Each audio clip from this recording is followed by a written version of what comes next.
Igor Lokatelj iz Fakultete za farmacijo je opozoril, da vse bolečine niso primerne za samozdravljenje, pri blagi do zmerni bolečini pa lahko posežemo po protibolečinskih zdravilih, analgetikih, ki so na voljo brez recepta. A je pri njihovi uporabi potrebna previdnost. Ta zdravila, če se jih jemlje predolgo časa, v prevelikih odmerkih, lahko povzročajo želodčne težave, povezane z zapleti na srčnih žilnih dogodkih, torej recimo lahko povečujejo tveganje za možgansko kap.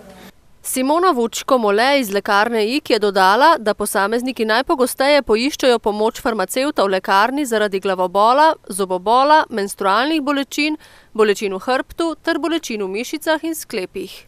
Včasih je treba delovati poleg analgetičnega tudi protivnetno, to je zelo pomembno na samem začetku, hkrati pa tudi, da izberemo najprimernejši analgetik glede na starost obiskovalca oziroma pacienta, potem glede na njegov način življenja, tudi morebitne kronične bolezni, ki jih ima, terapijo, ki jo prejema.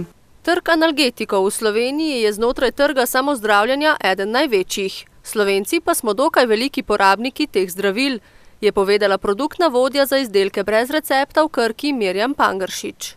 Tudi Krkini analgetiki, ki so pač v segmentu samozdravljenja, pač obsegajo že kar velik delež tega trga.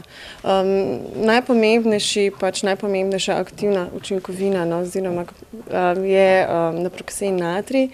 Opozoriti pa je treba, da se protibolečinska zdravila brez recepta lahko jemlje največ 10 dni, ne glede na to, za katero bolečino gre. Če se simptomi ne izboljšajo ali se po 3 dneh jemanja zdravil celo poslabšajo, je potreben posvet z zdravnikom.